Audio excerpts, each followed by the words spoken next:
Vamos lá, hoje nós teremos, agora sim, hoje nós teremos a oportunidade de dar continuidade aí com o nosso empresário no Código Civil de 2002, mas hoje nós trabalharemos com os requisitos para ser empresário. E no nosso segundo parte, vamos aí dar continuidade também aos requisitos e verificaremos os impedimentos para ser empresário, o nosso Código Civil de 2002. Lembrando que nós estamos trabalhando com o nosso empresário. Então nós vamos começar aqui, ó. Requisitos para ser empresário, nosso Código Civil de 2002. E aí nós teremos a oportunidade de trabalhar. Ixi. Só um minutinho, já volto.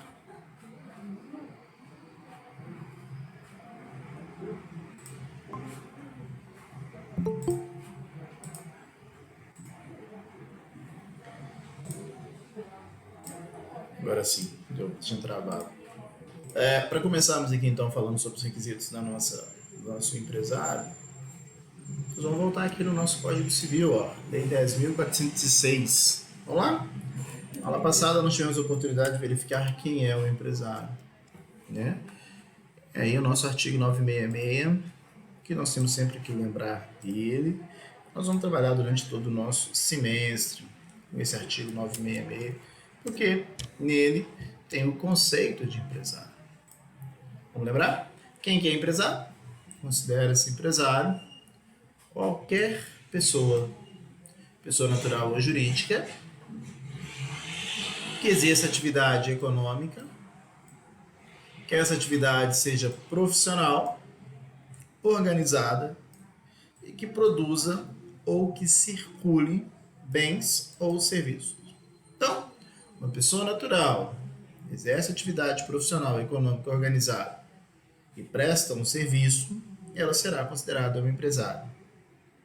Salvo, e aí é o nosso parágrafo único que nós não podemos nos esquecer, salvo, não se considera empresário, salvo se não se considera empresário, se aquela atividade econômica, profissional, organizada e produção e circulação de bens ou serviços for uma atividade de natureza intelectual, de natureza científica, literária ou artística. E aí, atividade intelectual, nós estamos falando do médico, do professor, do engenheiro, do advogado, né? De natureza intelectual, científica. Literária, nós estamos falando do autor de um livro, o autor de uma música. E artística, nós estamos falando qualquer forma de expressão de arte. O pintor, o cantor, essas questões todas. Então, se a atividade for econômica e se não for intelectual, científica, literária ou artística, é empresário. Né? Agora, se for intelectual, científica, científica, literária ou artística, não é empresário. Mesmo que tenha empregados, mesmo que com auxílio de colaboradores, dos colaboradores empregados, salvo se nós tivermos aí o chamado elemento de empresa. E tivemos a oportunidade de ver a aula passada, né, violinista, isso. Tivemos a oportunidade de ver a aula passada que o elemento de empresa nós temos que entender quando se perde esse cunho intelectual, quando deixa de ter proximidade, quando vira um produto efetivamente. Não mais nós estamos diante desse caráter intelectual. É o que trabalhamos e tivemos a oportunidade de ver a aula passada, só lembrando, e aí nós já vamos entrar efetivamente nos requisitos para ser empresário, né? Dei aquele exemplo clássico. Uma clínica de participação societária limitada. Existem 2 médicos, é uma clínica médica, né? nessa clínica médica há proximidade. As pessoas, em que pese ter a pessoa jurídica, em que pese estar regularmente registrada e a pessoa jurídica nasce com registro, como vimos na aula passada, em que pese ser uma sociedade bela, saúde, produtos médicos ou atendimento médicos limitada, em que pese ser uma sociedade limitada, que ter 2 sócios, e aqui nós temos 3 pessoas, né? O médico A, o médico B, e a terceira pessoa é a pessoa jurídica clínica. Se existir proximidade, se procurar a clínica pelo atendimento personalizado desses médicos, se existir efetivamente esse caráter, né, intelectual, se sobressair isso, não é empresário. Vimos que se essa clínica deixar de ter esse caráter, essa característica única e exclusivamente intelectual, ela passa a ser uma atividade empresária. Como vimos que se ela fornecer o serviço de hospedagem, UTI, né, serviço de hospedagem, tratamento intensivo, ela perde essa característica de ser uma atividade intelectual, porque o serviço de hospedagem ele não tem essa característica intelectual e passa a ser empresária. Mesma situação se a clínica vender produtos, a venda de produto não tem esse cunho intelectual, então também passa a ser empresário. Mesmo que nós tenhamos aqui vários e vários colaboradores, o que importa é a atividade sendo exercida. Me recordo que ao final da aula eu disse até que uma clínica veterinária, normalmente, junto a essa clínica, tem um pet shop. E aquele pet, né, se vender produtos vinculados à clínica, é claro, se for uma questão separada, só porque está no mesmo ambiente, não tem problema, não vai ser. O que eu quero dizer é que a própria clínica é que vende os produtos do pet shop, né, a clínica veterinária.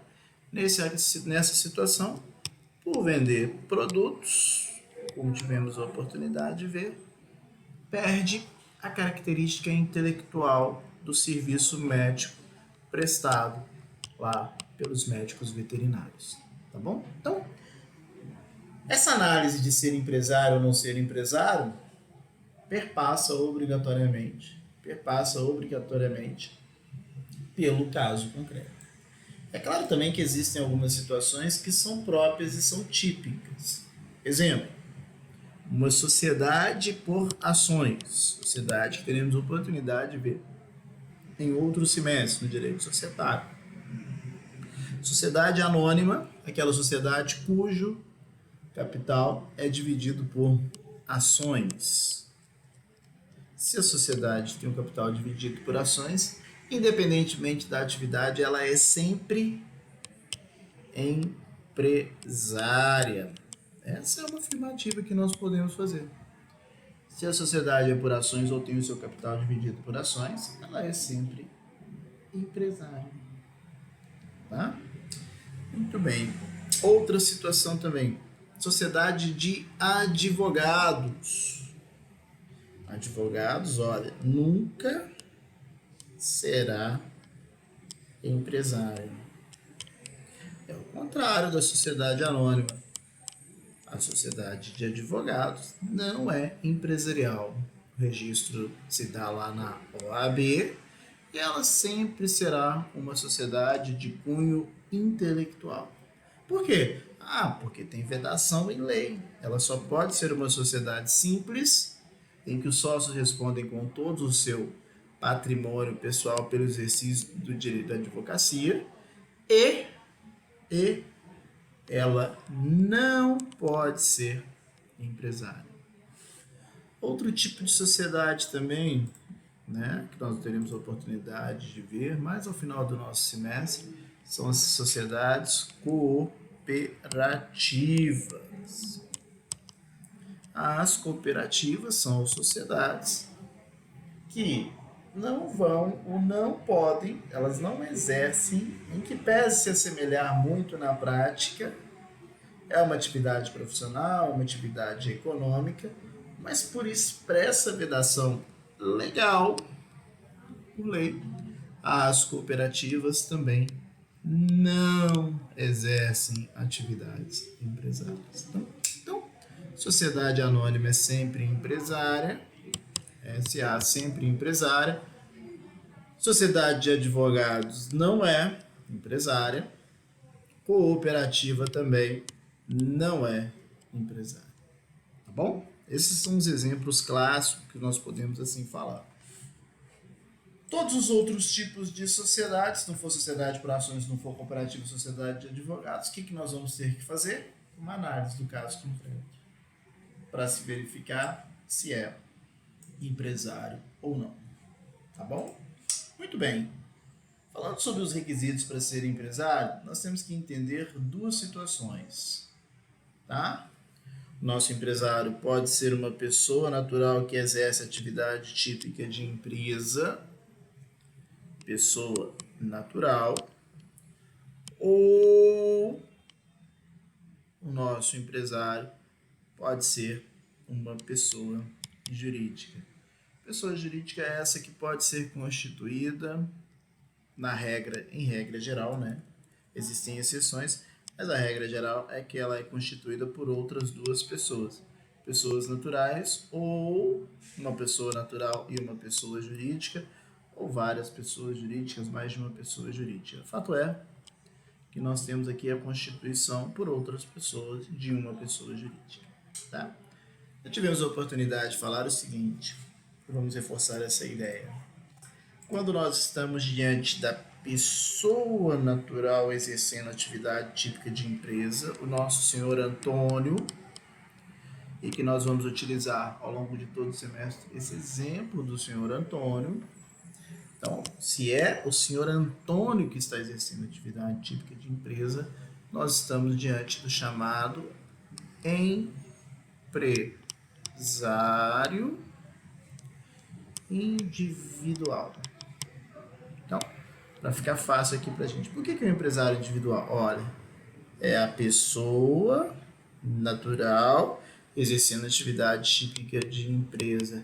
É o senhor Antônio, pessoa natural. Também conhecido como pessoa física, né? Mas como dito, eu prefiro usar a expressão pessoa natural porque o nosso Código Civil fala das pessoas naturais. Tá? Então aqui, ó, pessoa natural exercendo atividade de empresa. O senhor Antônio exercendo atividade de empresa. Nós estamos diante do empresário individual. Por outro lado, nós temos também o chamado empresário coletivo. O empresário coletivo ele vai surgir quando nós tenhamos uma pessoa jurídica. Se nós temos uma pessoa jurídica, estamos diante do empresário coletivo. Coletivo no sentido de que existe a pessoa jurídica e existem outras pessoas que vão constituir essa pessoa jurídica. As pessoas jurídicas, esse empresário coletivo, eles vão se materializar, eles vão se externar, né, para o mundo jurídico de algumas formas que teremos a oportunidade de ver ao longo do nosso semestre. Pode ser por meio de sociedades empresárias ou não, e aí destaca-se a sociedade limitada, é o tipo mais usual que as pessoas mais constituem, sendo empresária ou não. Sociedade limitada que pode ser constituída por meio de uma única pessoa, chamada sociedade unipessoal, né? Ou mais, pode ter mais sócios também. Lembrando que esses sócios podem ser pessoas naturais ou pessoas jurídicas trabalhando em sociedade limitada. Tá? Outro tipo de sociedade também muito usual, que nós não vamos estudar na sua plenitude nesse semestre, trata-se das nossas sociedades anônimas, sociedades por ações, que pode ser constituída a partir de uma pessoa jurídica, subsidiária integral, mas na sua grande maioria é constituída por no mínimo 2 acionistas, pessoas naturais ou pessoas jurídicas. Tá? Lembrando que a sociedade anônima é sempre empresária. Estou dando só exemplos de pessoas jurídicas, sociedades empresárias e não empresárias. Só nas mais tradicionais, porque ainda teremos oportunidade de ver outros tipos. Sociedade comandita por ações, sociedades cooperativas, sociedade em nome coletivo, sociedade em comandita simples, enfim, uma série de sociedades que teremos aí a oportunidade de trabalhar, tá? Além das nossas sociedades, ainda pode ser constituída uma pessoa jurídica por meio de uma pessoa natural ou de uma pessoa jurídica, não importa, pode ser pessoa natural ou pessoa jurídica, que pode criar uma outra pessoa jurídica que não é sociedade, e teremos a oportunidade de falar bem sobre que não é uma sociedade, é uma pessoa jurídica, tá? Que é a chamada EIRELI, que está em franco desuso em face da sociedade unipessoal limitada. Mas isso nós vamos trabalhar tudo com calma. O que eu quero destacar é que na constituição de uma sociedade, na constituição de uma pessoa jurídica, que pode ser empresário ou não, nós temos mais de uma pessoa, obrigatoriamente. Temos a pessoa jurídica que foi constituída, né? Temos a sociedade, aqui que também constitui uma pessoa jurídica, e temos mais de uma pessoa, tá? Se existe mais de uma pessoa, ou seja, se alguém constituiu uma pessoa jurídica ou uma sociedade, se existe mais de uma pessoa jurídica no formato de sociedade, ou pessoa jurídica mesmo, na EIRELI no caso, nós estamos diante do empresário. Vamos colocar aqui, ó. Empresário coletivo. Resumindo, para que nós tenhamos um empresário coletivo, há necessidade que nós tenhamos aí a pessoa jurídica ou nós estejamos diante de uma situação em que há comunhão de interesses dos sócios e nós vamos trabalhar isso com muita tranquilidade. Mas fato é que eu quero que você entenda. Pluralidade de pessoas, empresário coletivo e o empresário individual é aquele em que nós temos única e exclusivamente a pessoa natural. É o senhor Antônio, por excelência. Tranquilo? Beleza? Né? Então, isso é um ponto importante. Dito isso, eu vou abrir um parênteses. Eu vou começar trabalhando no nosso curso, não com todos os empresários. Eu vou começar trabalhando com essa pessoa tão importante, o empresário individual. É claro que as regras referentes ao empresário individual, dentro das suas características essenciais e dentro daquilo que seja comum, também vai se aplicar, as regras também serão aplicáveis ao empresário coletivo quando nós tivermos uma pessoa jurídica. Mas nós temos que entender que existem regras que são próprias do empresário individual. Existem algumas regras que são comuns, mas existem regras que são próprias do empresário individual, por essa característica de ser a própria pessoa natural exercendo atividade típica de empresa. E é portanto que eu vou iniciar o nosso estudo. Então, vamos fazer assim, ó. Vamos separar. Vou fazer aqui uma separação. Vou deixar o empresário coletivo de lado um pouco. Vou falar dele o tempo todo dando exemplos, mas prioritariamente trabalharei com o empresário individual. Tá bom? Então, feito essa observação, que nós vamos trabalhar com o empresário individual, o questionamento central que nós temos hoje é: quais são os requisitos para ser empresário? E estou dizendo empresário individual. Tá tudo aqui no nosso material, você vai fazer uma leitura com calma, mas é só para que nós tenhamos aqui, ó. Quais são os requisitos para que exerça uma atividade típica de empresa, para que nós tenhamos o empresário individual? O primeiro requisito para ser empresário individual, para exercer uma atividade típica de empresa, veja, é estar em pleno gozo da capacidade civil. Veja só pode, olha o que eu estou te afirmando, só pode começar uma atividade típica de empresa, só pode iniciar como empresário quem tem capacidade civil plena. Então, o primeiro requisito, vou deixar aqui, ó, é estar em pleno gozo da capacidade civil. Aí eu pergunto, um menor de 16 anos, menor ou igual a 16, vamos tirar o igual. Menor de 16 anos, uma pessoa, um adolescente, né, uma pessoa que tem 14 anos de idade, ele possui capacidade civil plena, ele pode iniciar uma atividade enquanto empresário individual? Ele pode? Não. Não pode, né? Não tem capacidade civil plena, não pode. Isso aí, não pode ser empresário. Agora vejamos.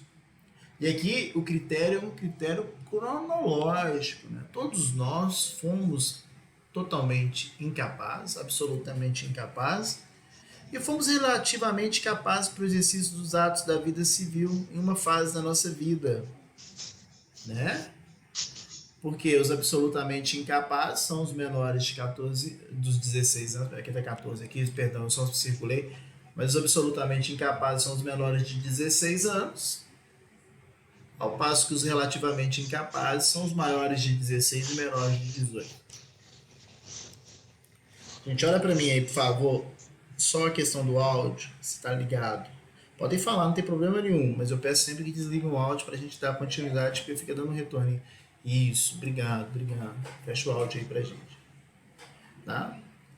Então, menor de 16, absolutamente incapaz no critério cronológico. E isso está lá no nosso capítulo das pessoas naturais. A aula passada nós até falamos um pouco sobre isso, né? Artigo 1º do nosso Código Civil. Toda pessoa é capaz de direitos e obrigações pode fazer tudo na ordem civil, desde que não haja proibição legal, né? Claro. A personalidade civil começa com o nascimento com vida, teoria natalista, mas a lei põe a salvo desde a concepção dos direitos do nascituro. São absolutamente incapazes quem? Os menores de 16 anos, artigo 3º. São incapazes relativamente a certos atos da vida civil, né? Os maiores de 16 e menores de 18 anos. Os ébrios eventuais, viciados em tóxicos, aqueles que por causa transitória ou permanente não puderam exercer a sua vontade. Os pródigos, a capacidade dos indígenas será regulada por lei especial, né? E aqui está expresso para nós o seguinte, o nosso Código Civil. A menoridade cessa aos 18 anos completo, quando a pessoa fica habilitada à prática de todos os atos da vida civil. Enquanto absolutamente incapaz, ele deve ser representado. E aqueles que têm a capacidade relativa devem ser assistidos. Tudo matéria lá da teoria geral do direito privado, né? Já tiveram oportunidade. Agora eu pergunto para o senhor. Uma pessoa que tem 17 anos, pode iniciar uma atividade atípica de empresa? Não, porque ela só é relativamente capaz. Se for emancipada, sim. Então, olha, é isso mesmo. Com 17 anos, não pode. O critério não é cronológico. O critério é, né, capacidade civil plena. Vamos lembrar, e nós não podemos nos esquecer, que quem tem 16 anos até os 18 anos, né, pode se emancipar. A emancipação pode acontecer, né? O que é emancipar-se? É tornar-se capaz civilmente antes do nosso critério cronológico, né? Então, vou pedir licença aqui que eu vou desativar o som. Então, se nós temos aqui, ó, critério cronológico. O que é emancipar-se? É tornar-se capaz dos atos da vida civil antes do critério cronológico. Lembrando que emancipar não é tornar-se maior, não é aquisição da maioridade, não é isso, né? Nós não podemos confundir isso, tenho certeza que vocês não confundem. Uma pessoa que está emancipada, igual no nosso exemplo aqui, aos 17 anos, por exemplo, por critério único e exclusivamente dos pais, os pais fazem aquela emancipação extrajudicial, é só ir até um cartório, né, os cônjuges, aqueles que são responsáveis, é só ir ao cartório e realizarem, se existirem dois cônjuges, há necessidade que sejam os dois, né, tem que ser todos aqueles. Se ele tem 17 anos, é só ir ao cartório e emancipar. E lembrem-se sempre que ele continua com 17 anos, ele continua sendo menor. Ele só vai ter agora, ele só vai ter a capacidade civil plena. E uma questão que é muito importante, que todo mundo esquece, que é o 932 do Código Civil, que fala: são também responsáveis pela reparação civil os pais pelos filhos menores que estiverem sob a tua autoridade e sua companhia, né? O tutor, o curador pelos pupilos coletados se achar as mesmas condições. O empregador, o comitente por seus empregados, serviçais, prepostos, questões todas. Os donos de hotéis, hospedaria, enfim. Mas os pais são responsáveis solidariamente em reparação civil, né, dos filhos menores, mesmo que emancipado. Tem 17 anos. Aconteceu uma emancipação voluntária. Os pais foram até o cartório e emanciparam os filhos. Os pais deixam de ser responsáveis? Não. O filho pode exercer os atos da vida civil de forma autônoma? Sim. O filho de 17 anos tornou-se maior? Não. Se ele cometer um crime, ele vai responder como maior ou como menor? Menor, ele é menor, ele só tem capacidade civil plena, tá? Voluntária. É claro que existem outras formas da aquisição da capacidade civil plena, né? Lembrando que a regra geral se dá aos 16 anos. Existem outras formas de aquisição da capacidade civil plena que estão aqui preconizadas no artigo 5º. Se dá pela concessão dos pais, a voluntária, né? É só ir no cartório, instrumento público, independentemente de homologação judicial. Vai se dar pelo casamento, a idade núbil são 16 anos, né? Pelo exercício de emprego público efetivo, acontece muito com Forças Armadas, né? Os jovens que vão para as Forças Armadas. Pela colação de grau, ensino superior. É um pouco provável hoje, mas pode acontecer. Isso aplicava-se muito quando a maioridade se dava aos 21 anos, né? Hoje são os 18, então é bem provável ali que não tem um curso superior. Mas se acontecer, está emancipado. E pelo estabelecimento civil ou comercial, ou pela existência de relação de emprego, desde que, em função deles, o menor, com 16 anos completo, tenha economia própria.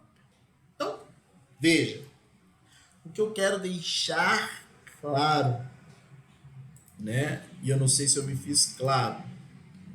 Para o primeiro requisito para ser empresário não é ser maior ou menor, não é isso. O requisito é ter capacidade civil plena. Então, um menor de 17 anos, emancipado, pode ser empresário, pode iniciar a atividade de empresa, pode ser empresário, iniciar-se como empresário, ele pode porque ele tem capacidade civil plena, e tem capacidade civil plena porque eu lhe disse que ele era emancipado. Agora, uma criança de 2 anos pode iniciar uma atividade típica de emprego? Não, porque ela é absolutamente incapaz e nem pode ser emancipada. Ok? Então, cuidado com isso. O critério para ser empresário individual é ter capacidade civil plena. Agora isso é fácil, isso ninguém vai te perguntar. O que eles vão te perguntar em todas e quaisquer provas, ou se alguém for lhe perguntar, é o que está previsto lá no artigo 974 do nosso Código Civil. É isso que será perguntado para você. Né? A pergunta que será feita é o seguinte, e o artigo 974 vai lhe responder isso.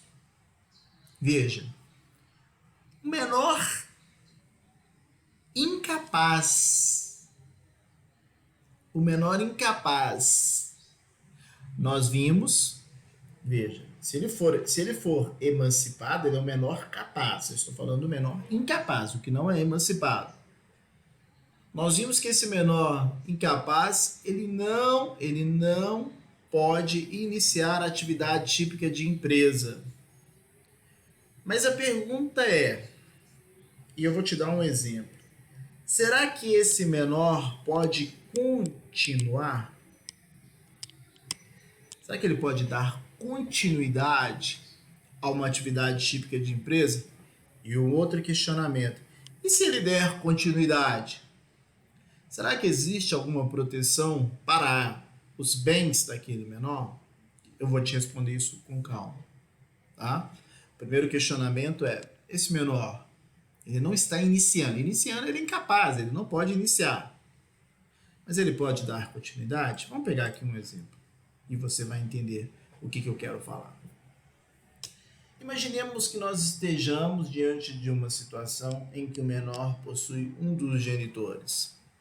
E só um genitor vivo, porque o outro já faleceu. Esse genitor,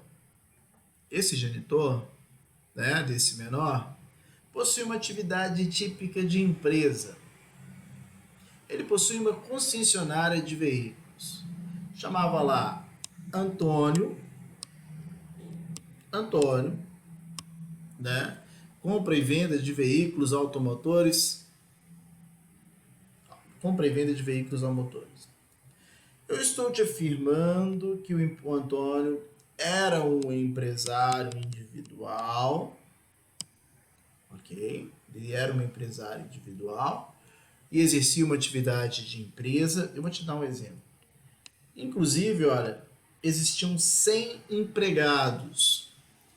É uma atividade tranquila, é uma atividade que funciona, uma atividade viável, uma atividade que produz riqueza, produz tributos, né, gera muito emprego, tá? Afinal de contas, nós temos 100 empregados. Veio a falecer o Antônio. O Antônio faleceu. E o Antônio tinha um filho com 17 anos. E veja, o filho não é emancipado. Se emancipar, gente, está resolvido o problema, tem capacidade civil plena. No nosso exemplo aqui, ó, não é emancipado. Nesse caso, veja, o que vai acontecer? Aquela atividade do Antônio com concessionária de veículo, aquela atividade do empresário individual, ela pode continuar ou ela tem que se encerrar? Em outras questões. Dito de outra forma, se o filho do Antônio, o Antônio Júnior, que tem 17 anos, ele pode, veja, se ele emancipar, ele pode. Eu não estou falando que ele quer emancipar, não é emancipado. Estou perguntando ele enquanto menor não emancipado, ele pode dar continuidade à atividade de empresa? A resposta é ele vai ter um tutor. O juiz vai nomear para ele um tutor. Desde que seja pedido, né? Mas ele vai poder sim, veja, o que é importante, ele pode dar continuidade na atividade de empresa. desde que autorizado, né? Desde que autorizado. A curadoria se dá para as pessoas que são absolutamente, que têm algum tipo de deficiência, né? E a tutoria para os menores. Então veja, o que eu quero te dizer é o seguinte: esse menor,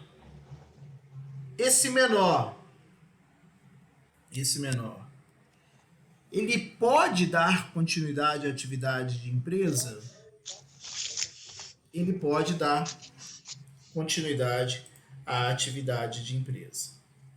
Ele pode sim dar continuidade à atividade de empresa. Tá? Agora, o que é importante destacar é o seguinte: tem que ser a pedido. Não é automático. E mais do que isso, tem que ter autorização judicial. E ainda, a depender da situação, né? Se for um absolutamente incapaz, gente, olha para mim o áudio aberto, por favor, o áudio aberto, fecha o áudio, porque senão fica difícil de eu falar aqui, perdão.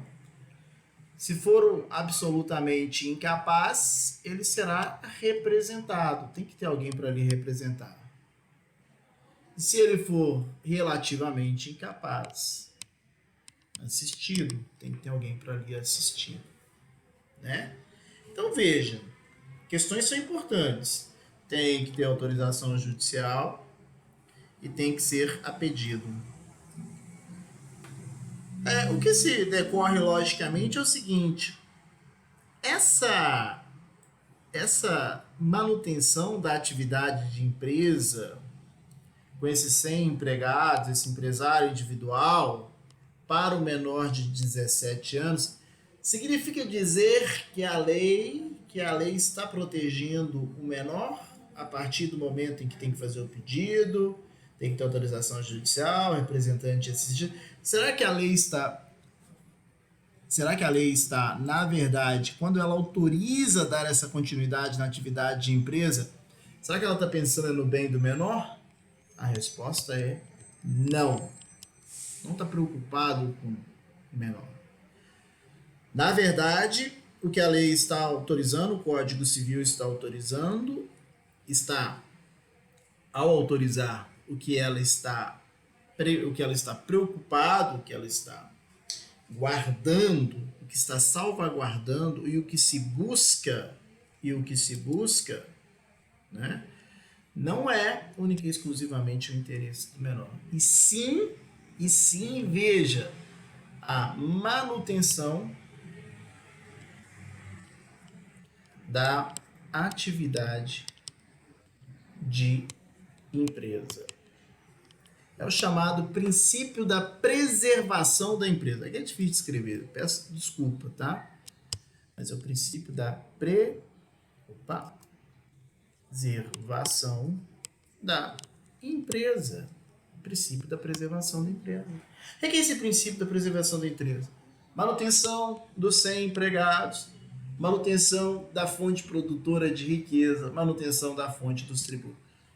Ao se autorizar a continuidade pelo menor, o que se busca não é o melhor para o menor. Não. O que se busca é a continuidade da atividade. E é por isso que o Código Civil autoriza. A dar continuidade. Ele não deixa iniciar, porque tem que ser capaz, né? Mas ele autoriza a dar continuidade justamente porque a atividade econômica é importantíssima, né? Então ele vai autorizar. Mas deixa eu te contar um probleminha aqui que acontece. Quando alguém exerce atividade típica de empresa, como sendo empresário individual, o que eu já te contei e eu gostaria que você entendesse bem. O empresário individual é uma única pessoa. É uma pessoa natural única que vai exercer uma atividade típica de empresa, atividade econômica, profissional para produção e circulação de bens ou serviços. É uma única pessoa. Com o empresário individual, veja, com a criação do empresário individual, não tem, né, pessoa jurídica. O empresário individual não cria a pessoa jurídica. O que é um empresário individual? É uma pessoa natural exercendo atividade típica de empresa. Não tem pessoa jurídica. Não é igual numa sociedade, por exemplo, que a partir do momento que está regular, cria a pessoa jurídica, né? O empresário individual, essa pessoa natural, terá lá CNPJ para fins única e exclusivamente fiscais, mas nós não teremos a pessoa jurídica. Lembrem-se que eu comecei essa aula, falei para vocês o seguinte, trata-se de um empresário individual. Quantas pessoas existem? Apenas uma, tá? Diferente do que acontece com as pessoas jurídicas, em que nós temos uma pluralidade de pessoas. Olha, duas pessoas, temos a pessoa jurídica aqui também. Aqui no caso nós temos 3 pessoas, por isso que é um empresário coletivo. Mas no empresário individual nós temos apenas uma única pessoa. Dito isso, surge um grande problema, que é o problema da unicidade ou unidade do patrimônio da pessoa natural. O empresário individual, veja, olha o que eu estou te falando. O empresário individual, quando ele exerce sua atividade típica de empresa, não tem como separar o que é dele mesmo, né? Porque aqui nós temos apenas uma única pessoa. Então nós temos aqui a casa, o carro, a atividade, né? Todo o patrimônio pertence a quem? Ao empresário individual. Exemplo, nosso empresário individual é o senhor Antônio. Tem como separar o que é do Antônio empresário individual? Não. O patrimônio ele é único. Princípio da unidade, princípio da unicidade do patrimônio do empresário individual. É por isso que surgiu, pelo grande problema do empresário individual, é que surge, esse é o grande problema do empresário individual, patrimônio único, não tem como separar. É por isso que surgem as sociedades. É por isso que surge a pessoa jurídica. Porque, por exemplo, vamos pegar aqui o seu Antônio. Se o seu Antônio resolve constituir uma sociedade limitada, agora nós temos 2 pessoas. A partir do momento que ele faz o registro e está regularmente constituída, nós temos 2 pessoas, olha. E a sociedade limitada pode ser unipessoal, né? Nós temos o seu Antônio e temos a pessoa jurídica. Tem como separar o que é do seu Antônio da pessoa jurídica? Claro! Por que tem como separar? Porque existem 2 pessoas, né? Aqui nós temos uma sociedade limitada e aqui nós temos o seu Antônio como sócio dessa sociedade. São patrimônio que distintos. Tanto que o carro pode estar em nome da pessoa jurídica, uma casa pode estar em nome da pessoa jurídica, a loja, né? As mercadorias, e o seu Antônio ter todo o patrimônio dele, a casa dele, da família dele, o nicho familiar, né? Ter ali a sua fazenda, o seu carro, que não se confunde, são bens distintos, são bens que pertencem a pessoas distintas, né? Houve um questionamento, deixa eu perguntar. E aí dá para separar. Quando é uma sociedade, quando cria a pessoa jurídica, dá para separar. Para não ter essa confusão de bens, justamente. Para não ter essa confusão de bens. Agora, quando é empresário individual, veja, quantas pessoas existem? Pelo amor de Deus, presta atenção nisso. É isso que é importante, que você não pode... É o cerne aqui da nossa aula hoje, que a gente não pode esquecer, tá? Só tem uma... Não ficou bem escrito aqui, hein? Só tem uma pessoa. Só um. É só o senhor Antônio, tá? Não tem pessoa jurídica, não tem pessoa jurídica, não tem pessoa jurídica. Vai lá ter o CNPJ, mas é meramente para fins fiscais, não quer dizer que tem pessoa jurídica. Tem só uma pessoa. Então imagina o seguinte, por que ninguém quer ser empresário individual? Imagina que existam vários credores. Se o credor está cobrando de uma pessoa jurídica, o credor é credor de quem? Da pessoa jurídica. Regra geral, a pessoa jurídica que está exercendo a atividade cobra da pessoa jurídica. Pode chegar nos bens do sócio depois de passada pela pessoa jurídica. Nós vamos ver isso com calma. Se existir a possibilidade da desconsideração da personalidade jurídica, é uma outra situação. Ou se não existir a pessoa jurídica, aí vai nos sócios. Mas, regra geral, o credor vai cobrar de quem? Da pessoa jurídica, que é o empresário que exerce a atividade. Tá bom? Agora veja, e quando é empresário individual? Os credores vão cobrar de quem? Desse empresário individual. Quais bens serão atingidos? Exemplo, imaginemos que o empresário individual tenha lá uma fazenda, tenha a sua casa de morada, tenha casas de aluguel, tenha uma loja que ele vende os produtos. A loja é um depósito de material de construção. Empresário, portanto, está vendendo produto. E existem credores. Tá?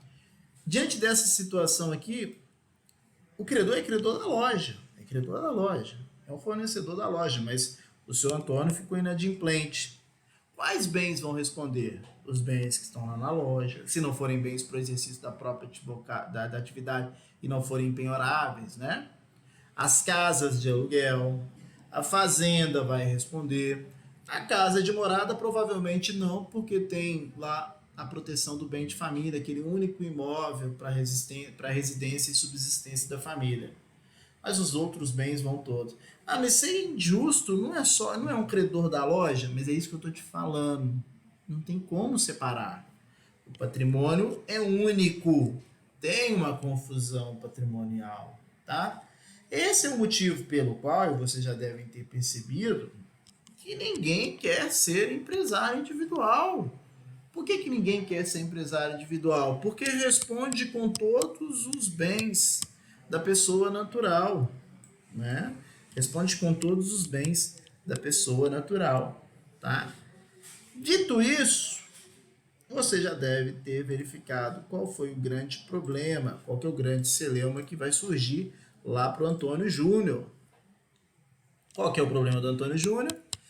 O Antônio veio a falecer, lembra? Ele tinha uma concessionária de veículos e aquela atividade, o Antônio Júnior tinha 17 anos, é o único genitor que veio a falecer.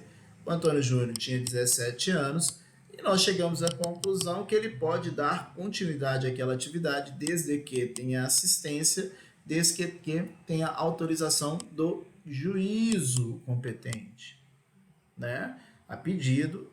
E aí, portanto, ele ainda continua sendo menor. Ele não é emancipado. Ele continua sendo menor. Qual que é o grande problema para o Antônio Júnior? Porque o Antônio Júnior, ao receber aquela atividade para manter lá os 100 empregos, manter os tributos, ele vai tornar-se o quê? Ele vai tornar-se um empresário individual. E aí? O que vai acontecer? Imagina que esse Antônio Júnior já tinha, vou colocar aqui, ó, Antônio Júnior já tinha uma série de bens anteriores. Ele já tinha lá fazenda, já tinha casa, e tinha tudo. Era uma família muito rica, já estava no nome dele, bonitinho desde pequeno.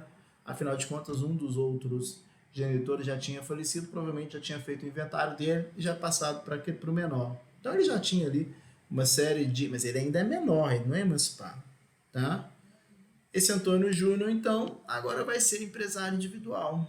Se ele for empresário individual, ele está assumindo atividade de empresa que tem 100 empregados e, conjuntamente a isso, vem todos os credores, vem todos os problemas daquela atividade. E eu pergunto, será que o Antônio Júnior vai responder com todos os bens se ele der continuidade na atividade de empresa, ou o legislador criou uma forma de proteger esses bens dele, afinal de contas ele está dando continuidade a uma atividade, tá? E para responder isso, eu vou fazer um intervalinho aqui e já volto com vocês, um minutinho, vai pensando aí, já volta aí para nossa aula, um minuto.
Ô, professor, Pois não.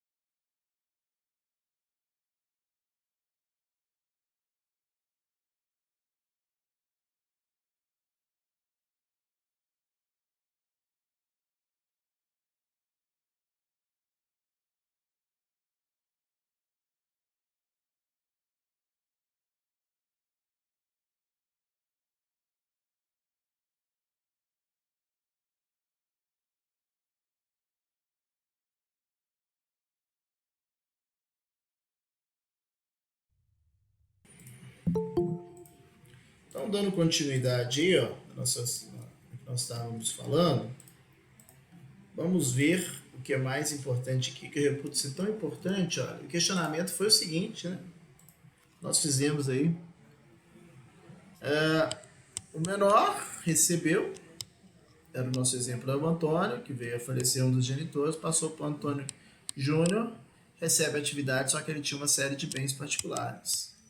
Tinha fazenda, tinha casas, e aí o questionamento é, tornando-se empresário individual, nós sabemos que ele responde com todos os seus bens, princípio da unidade e unicidade patrimonial, e o questionamento que se faz é, esse menor incapaz, eu sempre reforço isso, tá? Esse menor incapaz, ele vai pôr a risco todos os seus bens? A resposta está lá no artigo 974, tá? Vamos para o artigo 974 que nós vamos entender. Primeiro, só reforçando que nós já tivemos a oportunidade de falar, né? Poderá um incapaz, por meio de representante ou devidamente assistido, continuar a atividade de empresa antes exercida por quanto lhe era capaz seus pais ou pelo autor da herança, né? Então, ele pode dar continuidade, que nós vimos aqui no artigo 974. Mas igualmente importante que nós temos aqui, ó, está nos casos desse artigo, veja, parágrafo 1º. Nos casos desse artigo, precederá de autorização judicial. Então, tem que ter autorização judicial. Após os exames das circunstâncias e dos riscos da atividade de empresa, bem como da conveniência em continuá-lo, podendo a autorização ser revogada pelo juiz, ouvidos os pais, tutores ou representantes legais do menor entendido, sem prejuízo dos direitos adquiridos por terceiros. Então, só reforçando, precisa de autorização judicial e vai ver ainda se a atividade econômica é importante. Se ela for, pode dar continuidade da atividade de empresa. Tá? Agora veja, parágrafo 2º é que ele se mostra importante. Não ficam sujeitos ao resultado da empresa, em outras palavras, a fazenda, a casa do menor, do Antônio Júnior, né? Mesmo que tenha vários credores, não fica sujeito, portanto, ao resultado da empresa, os bens que o incapaz já possuía. Ele já possuía, né, a fazenda, a casa, ao tempo da sucessão ou da interdição, desde que estranhos ao acervo daquela, respondendo a pergunta que foi feita agora, não é proveniente da atividade típica de empresa, tanto que era a fazenda, era a casa, né, estranhos ao acervo daquela, que não é resultado da atividade de empresa. E o mais importante de tudo, os bens só vão ficar fora da responsabilidade da atividade de empresa se fizer constar os bens no alvará que conceder a autorização. Então, não é automático. Tem que ser pedido. E além disso, ó, do alvará, expedido pelo juízo, que autoriza a continuidade, representado ou assistido daquele menor incapaz, tem que relacionar quais bens não vão participar do resultado da empresa. Vai passar pelo crivo daquela outra. Enquanto ele for menor, esses bens que estiverem relacionados nesse alvará ficam salvaguardados. Ou seja, eu lhe disse que o empresário individual responde com todos os seus bens. Temos aí uma exceção. Qual é a exceção? Do empresário individual menor, que dá continuidade a uma atividade de empresa pré-existente, e o que os bens particulares desse menor, que se fizerem constar no alvará, esses bens que estão aqui no alvará, né, não vão responder. É como se estivesse aqui agora sim fazendo uma proteção aos bens daquele menor. Enquanto ele for menor. Então, questões são importantes. Ó. Tem que estar autorizado pelo juiz, tem que estar relacionado quais bens não vão participar daquela atividade. Mesmo que venha ter falência, quebrar e tudo, esses bens são salvaguardados.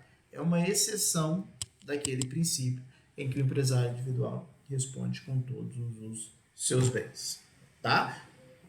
Tranquilo? E quando eu falo empresário individual, menor e também aquele que teve capacidade superveniente. Capacidade superveniente é aquela que veio após. Né? Aplica-se as mesmas regras. Tranquilo? Beleza? Né? Podemos continuar? Ou tem alguma dúvida pontual? Eu precisava que vocês me falassem se têm dúvidas.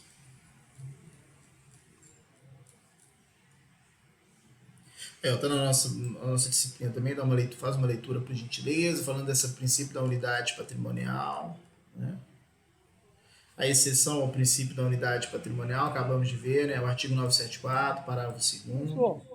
Pois não. A emancipação desse menor vai ser automática a partir do momento que ele assume? Não. Ele vai passar a ser autossuficiente, né? Mas aí ele tem que pedir. Então, aí ele pode pedir, o juiz... Mas você perguntou se era automática. Ele ainda vai ter que pedir para poder ser emancipado. Não é automático, não. Tanto que existe a possibilidade dele continuar como menor, tá vendo? Não é automático, não. É isso que é observação. É porque a gente fica naquela dúvida, né? Porque o último parágrafo do artigo 5º fala para nós lá, né?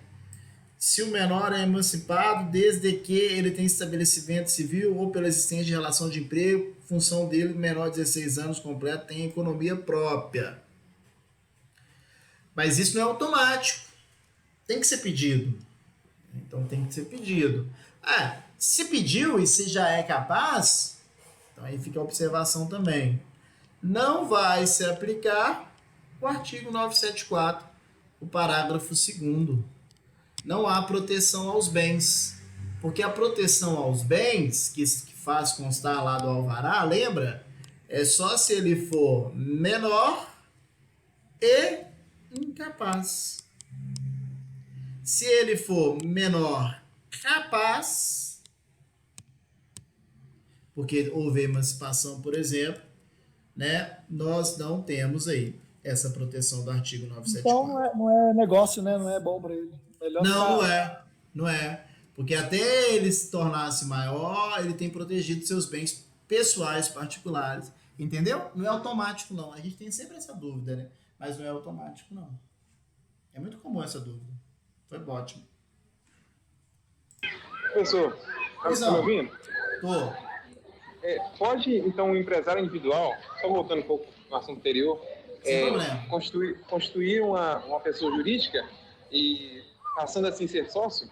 Pode, aí ele perde a figura de empresário individual. Aí imaginemos que ele tem uma dívida como empresário individual. Aí essa você dívida passaria para pessoa jurídica ou não? Passa, né? Aí continua sendo dívida pessoal dele. Você não pode burlar o sistema. Eu entendi seu questionamento. Entendi. A pessoa tem uma dívida enquanto é empresário individual. Pronto. Aqui, ó, nós temos que congelar ao tempo em que ele era algo. Se ele era empresário individual, tira uma fotografia dessa época. E ele continua respondendo até pagar todos os credores. Imaginemos que ele transforme de empresário individual para uma sociedade limitada e que tenha ele como um único sócio. Né? A sociedade limitada vai carregar esses débitos se a atividade econômica acontecer? Sim. E ele também, mais importante, ele também continua respondendo, né? É a questão da segurança jurídica. Nós vamos sempre tirar uma fotografia de quando acontece o ato. Então, até ele pagar todos os credores, ele é empresário individual. Foram feitas novas obrigações, E essas novas obrigações aconteceram quando era a sociedade. Aí já não é ele mais que responde. Quem vai responder é a sociedade. Era essa a dúvida? Me ajuda aí, por favor. Era isso mesmo. Esse mesmo. Obrigado, entendi. Até mesmo para não ter nenhum tipo de fraude, né? Ué. Senão é fácil demais, né? Ok? Podemos continuar? Okay. Ótimo. Podemos continuar, gente? Só voltando à pergunta. Fique à vontade, por favor. Pode falar. Então, porque o senhor falou que não pode burlar o sistema. Porque eu pensei assim, já existia família e o pai construiu a empresa e já existia o filho. Nesse período, morreu o pai e a mãe, ele vai ficar responsável, mas tem os credores. Enquanto ele for menor, vai ficar resguardado. Mas assim que ele atinge a maioridade, os bens dele vão ser atingidos. Se ele continuar como empresário individual, sim. Se ele der continuidade, né? Senão ele tem que declarar a falência. Não, aí ele pode criar um novo tipo de sociedade e proteger os bens dele. Não tem problema, não. Perfeito. Nesse caso, dá para proteger porque a lei autorizou que ele continuasse a atividade sem que tivesse ali os bens dele confundidos no patrimônio. Agora, se ele deixar passar o tempo, não fizer nada, continuar como empresário individual e tornar-se maior, sem fazer nada, aí ele responde com os seus bens, entendeu? Perfeito. Tranquilo? Obrigado. Nada. O que mais, gente? Outra questão importante, então vou dar continuidade, ó. É essa questão aqui, ó. Empresário individual casado. Isso aqui dá uma dor de cabeça. Empresário individual casado. E aí, para poder falar sobre esse empresário individual casado, eu vou querer que vocês... Eu preciso que vocês façam uma distinção, tá? É lógico que vocês ainda... A grande maioria não teve ainda direito de família. Não tem problema dos regimes de casamento. Mas os 3 principais regimes de casamento, nós estamos habituados com eles. Né? Está lá no artigo 1647. É lógico. 1647. É claro, para falar empresário casado, tem que ser só empresário individual. Né? Pessoa jurídica não pode casar ainda. No futuro aí a gente vai ver. Tá? Nós temos que identificar 2 artigos importantíssimos. Artigo 1647 e também o artigo 978 do nosso Código Civil. Olha só como há uma discrepância. Olha como eles são antagônicos. Antes disso, deixa eu só falar sobre os tipos de casamento, os 3 principais, rapidamente. Tá? Vocês vão ver isso com mais calma, mas é só para a gente poder lembrar aqui. Ó. Comunhão universal. O que é de um cônjuge mais do outro cônjuge antes do casamento ou depois do casamento pertence aos 2. Comunhão universal. Diferente da comunhão universal, o que é de um fica sendo só de um e o que é do outro fica sendo só do outro ad eterno. É claro que tem algumas exceções e tal. Separação absoluta. O que é de A é de A, o que é de B é de B. O que é de a comunhão absoluta, comunhão total. Né? O que é de A passa a ser de B, o que é de B passa a ser de A, tudo antes e depois do casamento. Comunhão total, comunhão absoluta, separação total. Tá? Tem ainda a comunhão parcial. O que era de A antes do casamento continua sendo do A. O que era de B, né, antes do casamento continua sendo de B.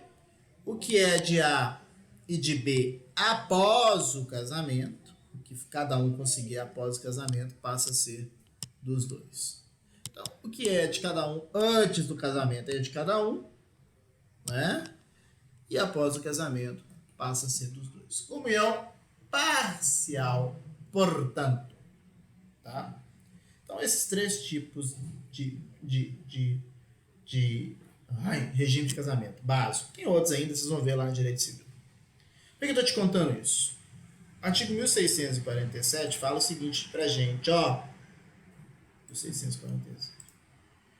Ressalvado 1648, né?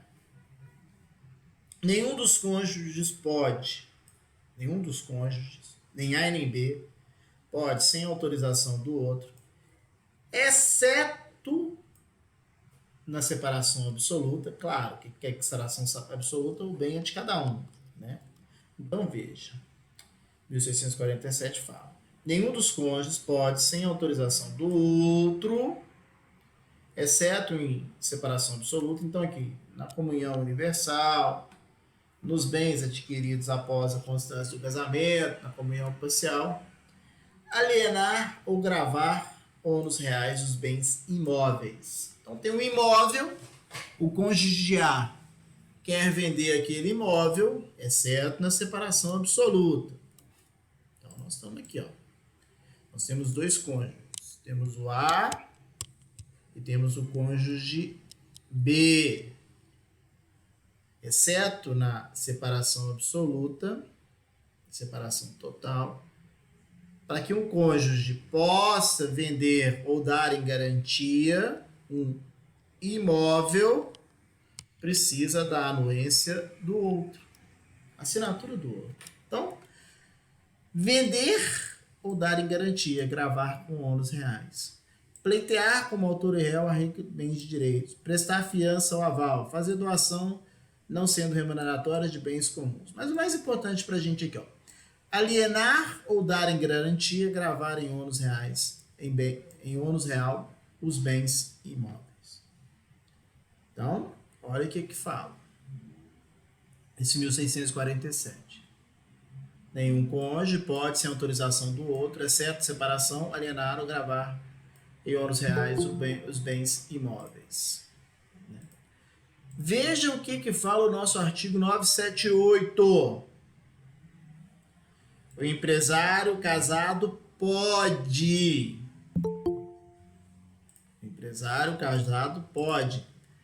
Sem a necessidade da outorga conjugal, sem a autorização do outro cônjuge, qualquer que seja o regime de bens, qualquer que seja, absoluto, parcial, separação, alienar os imóveis que integram o patrimônio de empresa ou gravá-los em ônus real.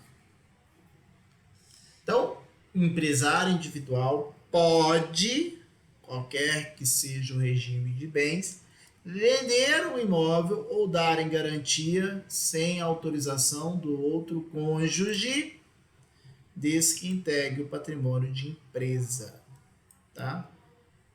E aí eu pergunto para vocês, imagine essa situação aqui agora.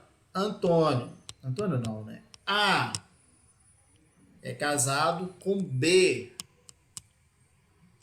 tá? É casado, são cônjuges, tá? A é empresário individual. A é empresário individual, tá? A e B são casados em comunhão total, comunhão absoluta. Empresário individual ali, ó, o A possui uma loja, né? A loja fica aqui no Barro Preto. A loja é do casal, dos cônjuges. Ainda disso, tem carro, tem ainda casa. Pergunto, a casa está lá no bairro Castelo, lá perto da região da Pampulha. Tá bom? Então eu te pergunto, para vender a casa que está lá na Pampulha, precisa da assinatura do outro cônjuge? O Antônio é empresário individual, quer vender a casa, precisa da assinatura do outro cônjuge? Sim ou não? Pode falar para mim aí, gente, o que vocês acham? Pode falar qualquer coisa aí, precisa ou não? Sim. Para vender a casa, sim. Porque trata-se ali de um bem da unidade familiar. Nós não estamos falando de atividade típica de empresa. É a casa de morada. quando nós tivermos aqui, ó, aplicar o artigo 978, nós vamos aplicar naquilo que é da atividade de empresa.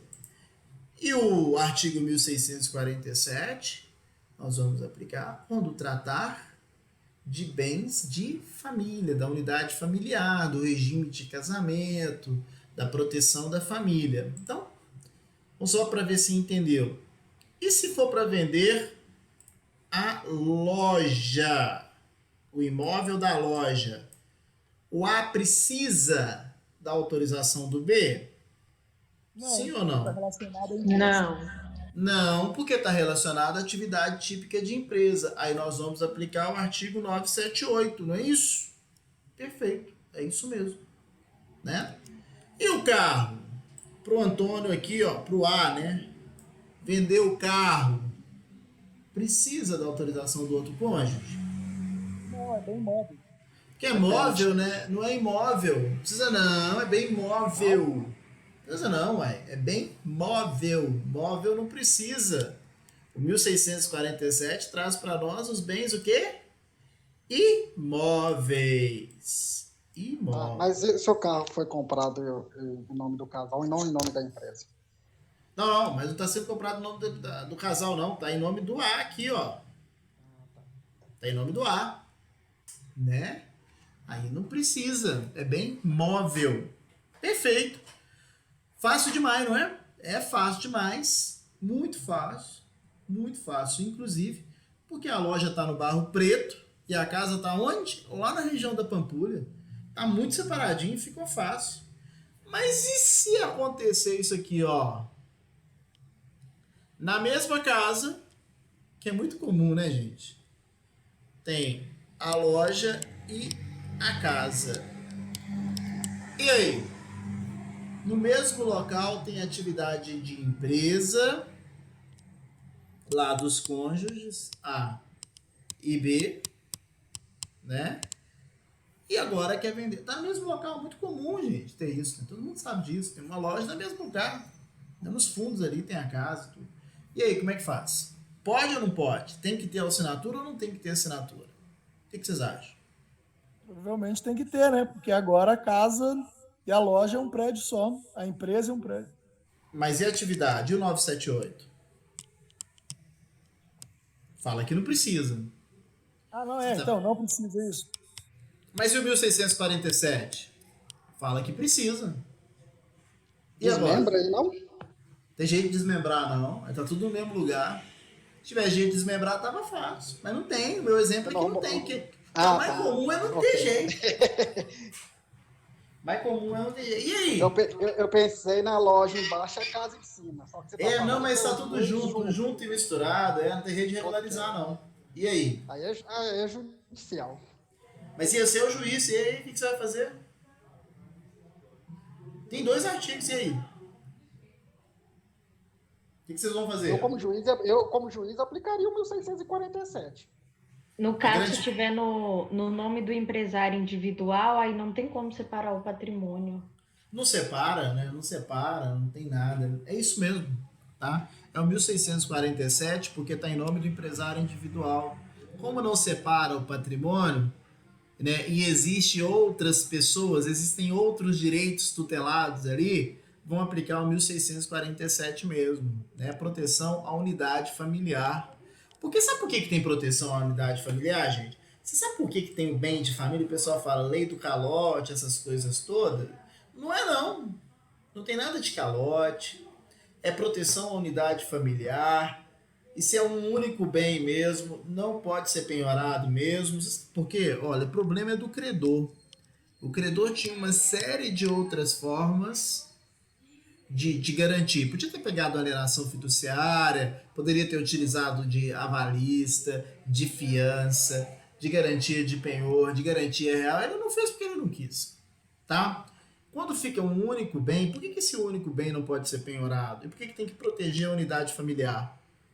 Porque se você retira tudo de uma unidade familiar, né, quem que no final das contas vai acabar sofrendo com o impacto que daquela unidade familiar? e está se privilegiando, muitas das vezes, um único credor, né, que nem revestiu de garantias essas questões todas. Muitas vezes nós estamos falando só de dinheiro. Quem que vai ficar, e a ideia é essa, quem que vai ficar responsável pela manutenção daquela atividade, daquela unidade familiar, ou para a salvaguarda daquela unidade familiar, de sustentar, ou de prever, ou de alguma forma de fomentar? Mas quem que é o Estado? Quem que é o Estado? Eu, você, é o nosso rico dinheirinho. Tá vendo? Não dá para nós pagarmos uma conta para o credor. O credor é que procurasse maneiras, de salvaguardar aí o seu patrimônio. Então, quando a gente fala em bem de família, essa unidade patrimonial, essa unidade familiar, tem que pensar no todo para não sobrar para o Estado, que no Estado, na verdade, somos nós que pagamos os nossos tributos, os nossos impostos, né? Então, não dá para privilegiar um único credor que ele tinha mecanismo para poder utilizar e não fez porque não quis, né? Ele poderia ter feito, ele assumiu esse risco, agora não dá, é para que todos nós paguemos aí essa conta, né? Porque o Estado não existe, né, gente? Dinheiro não existe dinheiro público, eu sempre falo isso no direito empresarial para os meus alunos. Não existe dinheiro público.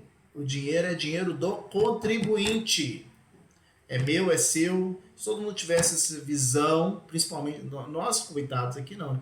Mas aqueles que estão lá no poder e que acham que a farra do dinheiro, tivesse uma visão que o dinheiro é do contribuinte, que tem que devolver, talvez a gente tinha uma sociedade melhor distribuída esses valores aí, né? Mas isso é uma outra história.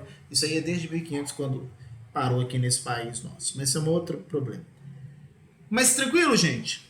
Então veja, toda vez que nós nos depararmos entre o artigo 1647, que pede autorização do outro cônjuge, e o artigo 978, que não pede, em se tratando de empresário individual, nós vamos ter que ver o quê? A atividade. Se a atividade é empresário e está bem separadinho, não precisa de assinatura não. Se está embolado ou se trata de atividade do nicho familiar de proteção à família, aí precisa da autorização do outro cônjuge. Beleza? Professor, o senhor passou esse exemplo aí, mas digamos que o camarada simplesmente mora em cima ali por opção para estar mais perto da atividade dele. Só que ele tem outros imóveis. Uhum. Sim, ele tem outros imóveis. E aí, vai depender da assinatura? Às vezes precisa muito de vender aquele imóvel em si, porque vai vender. Ele está vendendo ali, passando o serviço todo para outra pessoa e vai passar o prédio, gente. Entendi. E tem outros imóveis para garantia da unidade familiar. Isso, exatamente. Ah, não. Aí pode vender. Não tem problema, não. Sem assinatura. Sem assinatura. Porque aí vai única e exclusivamente, mas você me disse que tem a garantia para a unidade familiar. Com outros imóveis. Exatamente. Ele só mora lá por opção. Ele só mora isso, aí não tem problema, não. Aí pode vender. Entendeu? Aí pode vender. Isso na questão do empresário individual, né? Tranquilo? Sim, senhor. Ótimo. Agora vamos entender. E se não fosse empresário individual? E se fosse uma pessoa jurídica, dona da loja, e a pessoa morasse em cima? O Antônio mora em cima e a pessoa jurídica que é dona da loja. E aí? Pode vender a pessoa jurídica? E o Antônio é o único sócio aqui da pessoa jurídica. Pode vender? Pode. Pode. É penhorável? Porque agora não é do Antônio, né? É da pessoa jurídica. Isso. Inclusive aqui vai estar desmembrado, aqui vai estar certinho. Aqui vai ter mais de uma matrícula, né? Porque está em nome da pessoa jurídica. Está em nome da pessoa jurídica, né? Então aqui vai ter isso daí. Essa separação toda. Beleza? Ei, Mairinho, saudade de você, professor querido. Ô, Paula, pela sua voz eu te identifiquei. Cadê? Você tá fazendo comigo aqui de novo? Não, pelo amor de Deus, você me segurou nessa matéria aí, ué? Eu tá não. doido? Você que não conseguiu os pontos lá, mas tem muitos anos já isso aí. Ah, exagerado, obrigado, viu? Sou veterana mesmo, valeu. Só falta a sua matéria para eu concluir meu curso. Então já tá Amor. concluído, tem certeza então. Em nome de Jesus. Amém, vai sim, com certeza. Tá bom? Beijo. Outro, tchau, tchau. Então, muito bem, né? Vimos aí essas questões dos requisitos. Um outro requisito também, senhores, olha, e aqui tá aqui no trabalho, outro requisito também é que nós temos que entender. Os impedimentos eu vou deixar para a nossa próxima aula, tá? Porque o outro requisito que nós temos... Vai rapidinho aqui, ó. Segundo requisito para ser empresário individual. Não pode ter impedimento legal. Não pode ter impedimento legal. E aí, vou falar isso melhor na nossa próxima aula, porque eu tenho que fazer um aviso para os nossos colegas. Volto nesse ponto na nossa aula, na próxima aula. Mas quem estão impedidos de ser empresários? Ó, membros do Ministério Público. Não pode. Tá? Os magistrados. Tudo por força de lei, tá, gente? Tô falando que ele não pode ser sócio, não. Cuidado, uma coisa é uma coisa, outra coisa é outra coisa.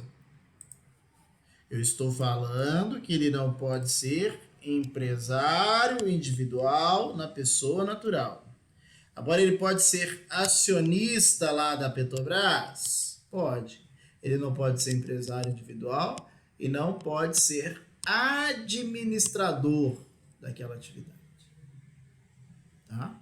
Mas acionista, sócio, se puder, pode ser sócio, pode ser acionista. Ele não pode ser empresário individual. Sócio é isso aqui, né? Tem a pessoa jurídica e ele está aqui, ó. Só que ele não pode administrar, né? Algumas atividades não pode nem ser sócio. Exemplo, né? A Polícia Militar, pelo que os colegas já me disseram, a Polícia Militar veda a pessoa, inclusive, de ser sócio. Ele nem é sócio administrador, mas tem uma vedação lá que ele não pode nem ser sócio. Então, isso é importante ver. Então, os magistrados não podem, os empresários falidos não podem, os leiloeiros, os corretores, os despachantes aduaneiros, os cônsules, médicos para o exercício simultâneo da farmácia, drogaria ou laboratório, pessoas condenadas que vedem ainda que temporariamente acesso a cargos públicos por crime falimentar, prevaricação, peita, suborno, concussão, peculato, crime contra a economia popular, sistema financeiro, de concorrência desleal e relações de consumo, fé pública, servidores públicos civis da ativa e servidores federais, inclusive os membros do Estado e ocupantes de cargos comissionados. Servidores militares da ativa das Forças Armadas e Forças Policiais Militares, tá? Os deputados e senadores. E aí vai. Os estrangeiros sem visto. Vou falar melhor disso na nossa próxima aula. Combinado? Eu vou encerrar o vídeo e volto para vocês aí, para não ficar corrido aqui, gente. É por fácil do adiantar da hora aqui. Um minutinho só.